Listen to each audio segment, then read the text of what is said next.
Assalamualaikum warahmatullahi wabarakatuh. Rekan-rekan semua, insan pengadaan di manapun Anda berada. Berjumpa lagi pada Procurement Channel bersama Agus Arif Rahman. Rekan-rekan semua, cukup lama kita tidak membuat video dan video kali ini izinkan saya memberikan berkontribusi, ya, izinkan saya untuk ingin berkontribusi terhadap beberapa instansi pemerintah yang mengalami masalah pengelolaan sampah, ya. Ada beberapa pemerintah daerah, ya, pemerintah kabupaten, pemerintah kota yang sudah mulai dipusingkan dengan sampah yang semakin menumpuk, ya. Manajemen daur ulang yang masih belum optimal, belum value for money secara real, sehingga memerlukan inovasi-inovasi, strategi-strategi yang penting untuk jalankan. Nah, pada video kali ini tanpa paparan, tanpa apa, hanya langsung menyampaikan rekan-rekan semuanya. Izinkan saya menyampaikan beberapa kontribusi ide gagasan saya untuk solusi solusi pengelolaan sampah. Pertama adalah izinkan saya menyampaikan 10 program ide inovasi untuk mengatasi permasalahan sampah ini. Ya, jadi mengidentifikasi kebutuhan dalam konteks pengadaan barang dan jasa untuk mengatasi masalah manajemen sampah di pemerintah daerah itu membutuhkan pendekatan yang komprehensif. Nah, saya ada 10 ide inovasi nih yang barangkali bisa dipertimbangkan, ya, bisa dipertimbangkan. Pertama adalah sistem pemilah sampah otomatis. Sistem pemilah sampah otomatis, di mana di sini yang dibutuhkan itu adalah mesin pemilah sampah otomatis dan sebuah software AI, Artificial Intelligence, kecerdasan buatan, untuk klasifikasinya. Nah, di sini kita dari sisi analisis risiko, kita akan membutuhkan kebutuhan listrik tentunya, ya. Kemudian juga kebutuhan terhadap regulasi. Nah, dari sisi legalitas, itu yang perlu kita identifikasi adalah pastikan pemasok penyedia mesin sesuai dengan standar internasional dan nasional yang berlaku. Itu ya sekilas sistem pemilah sampah otomatis. Nanti detailnya kita bisa bicarakan di lain video. Ide yang kedua adalah pertimbangkan yang namanya unit pemrosesan sampah menjadi energi, yang kita kenal sebagai waste to energy. Waste to energy, ya. Apa yang dibutuhkan di sini adalah instalasi pabrik, kemudian teknologi konversi. Ya, butuh itu, yang dibangun adalah itu. Nah, risikonya apa? Kalau risiko yang akan dihadapi ketika resolusi ini adalah dampak lingkungan sudah pasti, ya, karena bangun pabrik, ya, ada teknologi konversi gitu, ya, dan juga pastinya adalah biaya operasional. Tapi menurut saya itu adalah investasi, ya, bukan biaya, ya. Tentunya yang perlu dipertimbangkan dari sisi legalitas adalah lisensi dari otoritas yang relevan, ya. Uh, Ide yang inovasi yang ketiga adalah teknologi composting tingkat lanjut. Teknologi composting tingkat lanjut. Apa yang dibutuhkan di sini adalah teknologi komposter dan bahan aditif. Dua hal ini pengadaannya. Teknologi komposter dan bahan aditif. Risiko apa yang akan dihadapi adalah kualitas hasil kompos tentunya dan waktu dikomposisi, ya. Dan sehingga dibutuhkan standar keamanan dan lingkungan dari sisi legalitasnya.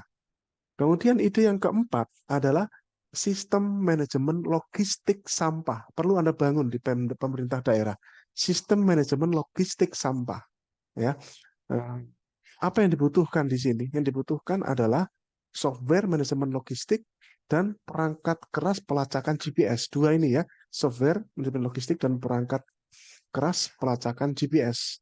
Nah, risiko yang akan dihadapi tentunya adalah integrasi data, itu bakal akan menantang, kemudian juga keamanan data itu juga harus diperhatikan, sehingga kepatuhan GDPR atau regulasi data lokal itu harus dipertimbangkan benar-benar.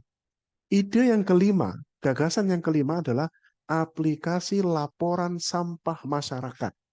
Ya, apakah ada di tempat Anda aplikasi laporan sampah masyarakat? Itu, ya.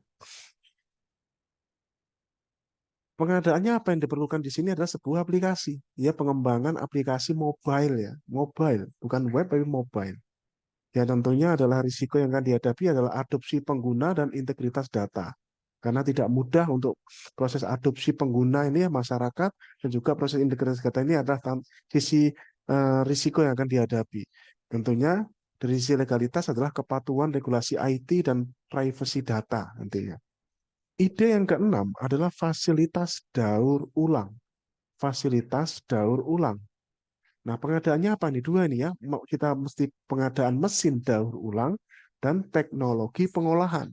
Dua ini yang perlu diidentifikasi untuk diadakan. Nah, tentunya adalah ini akan berdampak pada efisiensi dan dampak lingkungan ya. Sehingga lisensi dan sertifikasi yang sesuai itu yang penting diperhatikan. Ide yang ketujuh adalah edukasi dan kampanye. Edukasi dan kampanye.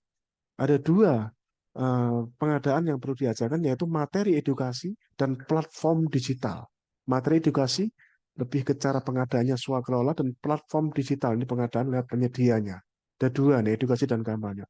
Tentunya ini adalah yang perlu risiko yang perlu dipertimbangkan di sini adalah efektivitas kampanye dan akurasi informasi itu sendiri. Ya, dari sisi legalitas tentunya perlu dipertimbangkan itu hak cipta materi edukasi tersebut. Ide gagasan yang kedelapan adalah kendaraan pengumpul sampah ramah lingkungan. Kendaraan pengumpul sampah ramah lingkungan. Pengadaannya apa ini? Pengadaannya adalah armada truk listrik atau hybrid. Ya, pengadaan truk listrik atau hybrid. Ya, analisis risikonya adalah selisih jangkauan dan keandalan ya tentunya di kendaraan ini ya, sehingga standar emisi dan kepatuhan lingkungan harus diperhatikan. Ide gagasan yang ke-9 adalah alat deteksi tingkat kepadatan sampah. Alat deteksi tingkat kepadatan sampah.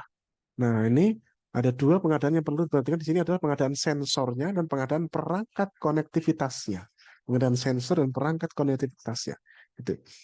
Nah, risiko yang akan dihadapi di sini adalah risiko akurasi dan masalah keandalan data nanti. Sehingga standar perangkat IoT, Internet of Things, harus diperhatikan, Mbak. Ide ke-10 terakhir adalah sistem informasi manajemen sampah. Ini adalah sebenarnya adalah ide gagasan penutup merangkum adalah semua tadi itu sebenarnya adalah sistem informasi manajemen sampah, di mana eh, kita membangun software ERP ya, sebuah sistem informasi khusus untuk manajemen sampah gitu. Nah, tantangan yang dihadapi adalah tantangan terkait dengan skalabilitas, kemudian integrasi dengan sistem yang sudah ada. Hingga perlu diperhatikan kepatuhan terhadap regulasi TI dan datanya. Bapak Ibu, rekan-rekan semuanya, setiap gagasan ini memang memerlukan analisis yang lebih mendalam mengenai kebutuhannya, termasuk perencanaan strategis, pemilihan penyedianya, hingga manajemen kontrak dan evaluasi purna jualnya. Ya, selain itu, perlu diperhatikan juga regulasi pengadaan pemerintah seperti Perpres yang terkait untuk memastikan kepatuhan dan transparansi. Oke, berikutnya saya akan mengulas 7 kota terbaik dunia. Menurut saya ya, 7 kota terbaik dunia yang sudah menjalankan best practice pengelolaan daur ulang sampah terbaik di kota-kota. Ada 7 terbaik kota di dunia.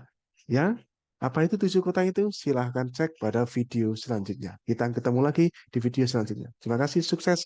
Assalamualaikum warahmatullahi wabarakatuh. Salam pengadaan.